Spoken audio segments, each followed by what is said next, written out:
we are at the real site of Troy. Lots of tourist buses there. The wooden horse coming on site. This wooden horse dedicated to Athena, the goddess Athena, and built by the Achaeans. Here is the wooden horse of Troy, Trojan horse. And that's the authentic one, of course. Model of the wooden horse. The first city of Troy, in this area, the second Troy. There's no remains from the third or the fifth. The sixth Troy covers a larger area. And then the 8 and 9. So those are from the Roman age in the south.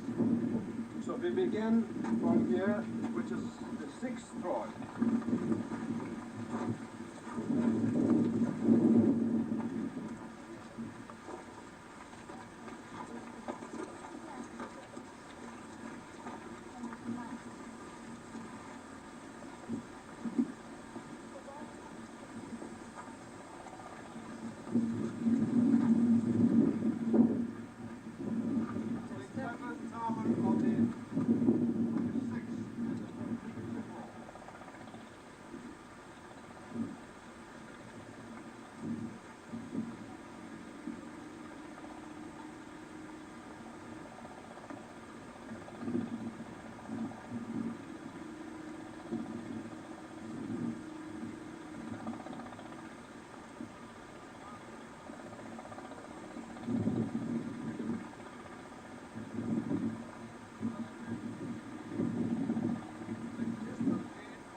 Here's our group on top of the Temple of Athena. We are right on top of the Temple of Athena now, which is overlooking to the plains of Troy. This is very tall house.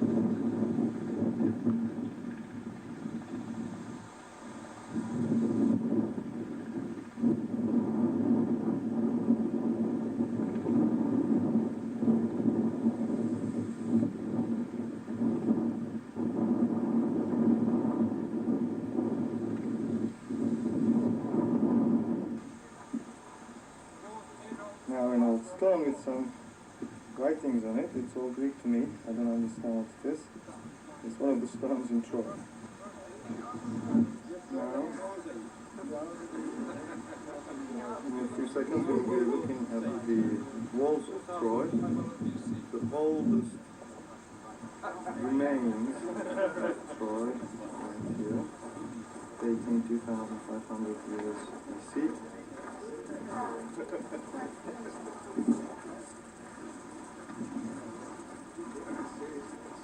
I wonder if Suleiman excavated all this.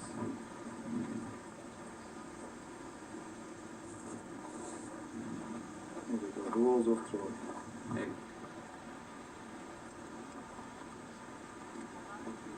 This is one of the entrances into the city. And there's another one right here. Let's see what it says. Long, narrow gate passage, originally colored. 2,400 years BC.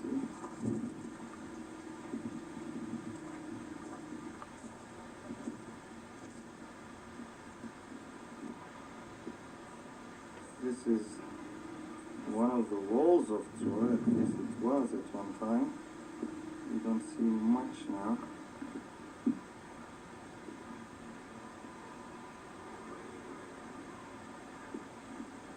The ruins themselves are not very impressive, but it's very exciting to be here, to be where we all have.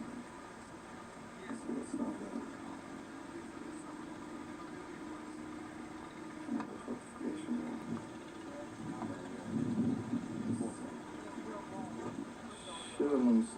strange. Oh, Shunan, the guy who excavated this place, with his wife, not one of my favorite characters in history, the grave robber, took everything away.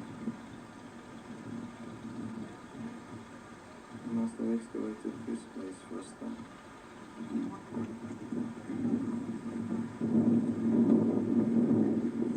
There's Father James, Father Meyer, our guide. Synod group on the ruins of Troy.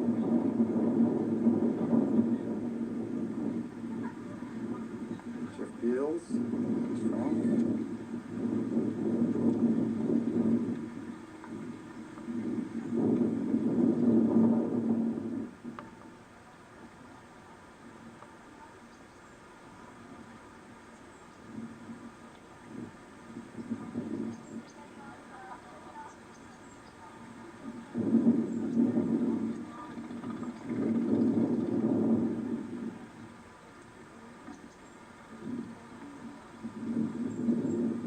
Made a holy visit here and sacrificed 1,000 oxen to the Greek gods and goddesses. They're looking in at the 480 sanctuary. BC. Even the Alexander the Great,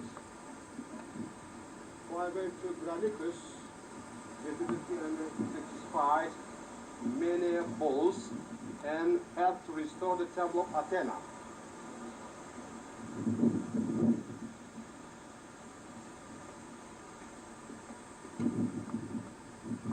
Okay, this is the sanctuary where Alexander the Great visited the Persian king, sacrificed 10,000 cows.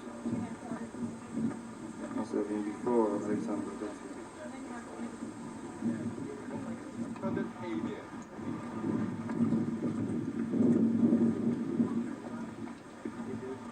Of Troy, this is where the Trojan horse was taken in the city. So that's where Achaeans killed all the guards and captured the city finally after 10 years. This is the gate of the Trojan horse. 7A. This is the wooden horse of Troy, all with the tackiest things here. They're climbing in.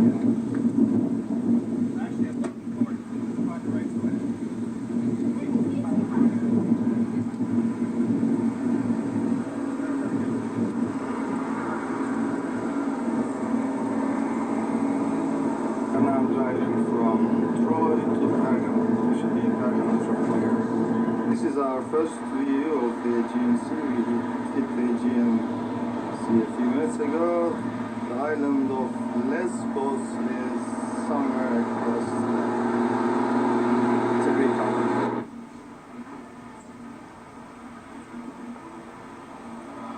This has been the time for ruins.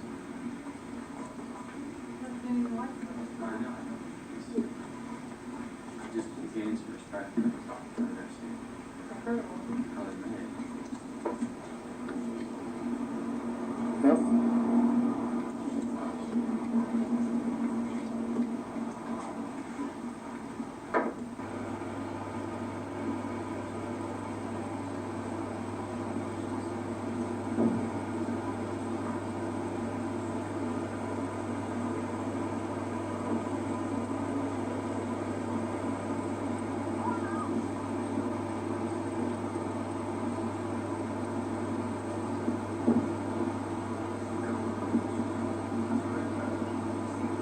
Those are the nomadic ones now, in the third and the second category, large yearly occurrence.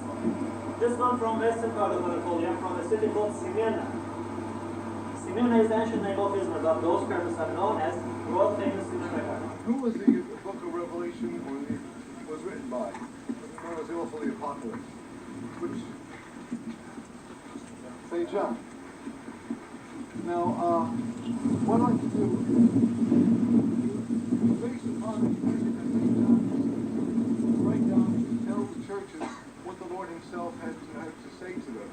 And what we like to do is to actually go right to the Revelation to the introduction. And this is the introduction to that particular passage that we will live out the next 2 days. I am John, your brother, and in union with Jesus I share with you in suffering and in his kingdom. And in enduring I was exiled on the island named Patmos, because I proclaimed God's words and the truth that Jesus revealed. On the Lord's day the Spirit took control of me, and I heard a loud voice that sounded like a trumpet speaking behind me. It said, "Write down what you see, and send the book to these 7 churches in Ephesus, Smyrna, Pergamum, Thyatira, Sardis, Philadelphia, and Laodicea." I turned around to see who was talking to me. There I saw 7 golden lampstands. Among them stood a being who looked like a man wearing a robe that reached to his feet and a gold band around his chest. His hair was white as wool, or as snow, and his eyes blazed like fire. His feet shone like brass melted in a furnace and then polished, and his voice sounded like a mighty waterfall. He had 7 stars in his right hand, and a sharp 2-edged sword came out of his mouth. His face was bright as the midday sun. When I saw him, I fell down at his feet like a dead man. But he placed his right hand on me and said, "Don't be afraid. I am the first and the last. I am the living one. I was dead, but look, I am alive forever and ever. I have authority over death and the world of the dead. Write then these things you see, both the things that happen now and the things that will happen afterward. Here is the secret meaning of the 7 stars that you see in my right hand, and of the 7 golden lampstands. The 7 stars are the angels of the 7 churches, and the 7 lampstands are the 7 churches." This is the introduction to that section dealing with the individual letters to the 7 churches. These letters were written down by St. John, who found himself exiled on the island of Patmos in 96 AD. The Revelation was written during the reign of Domitian, a man who claimed himself as Roman emperor to be a lord and god, exiled John to that very spot. John serves a great purpose in this area because the work that was done here, the evangelization, the founding of many of these churches, is really due to the work of St. Paul. What Paul did, John consolidated and gave form to it. And we might consider St. John as being the archbishop, the head man over all of these particular bishops, the 7 bishops, which in the reference in the introduction, really the word angelos represents messenger, one who is sent. They are the 7 bishops which Christ holds in his hand. As long as Christ holds them in his hand, they will do what is right. And the 7 lampstands behind the Lord represents the 7 churches. The kind of writing that we find in the book of Revelation, the 7 lampstands and 7 stars and stuff of this nature, is all apocalyptic type of writing, which was a way of saying things in cryptic form, which goes back to the Old Testament, the book of Daniel. And so many of the allusions that we find in the book of Revelation, we have to go to the Old Testament, the book of Daniel. In fact, the image of the man who holds the stars and the fire and the brass is really the Son of Man of the book of Daniel. So the 7 churches represent the 7 lampstands. The 7 stars are the 7 bishops who are being addressed, who are held in the hands of the Lord. And basically what happened was that John probably called these 7 bishops together for a council, a meeting, at which time, while he was in exile, gave them direction for the 7 churches, what the Lord himself wanted to say to each of these particular churches. And as we go through these churches, you're going to find out that John knew something special and cultural about each of these and took that and gave it a Christian meaning. So the history of these places is very important to understand what the meaning is to the Christian community. These 7 bishops that came together, one of them was Polycarp, the first bishop of Smyrna, which is now Izmir, who will be one of the first to die for the Lord. Irenaeus will be another who will lose his life in Lyon, and God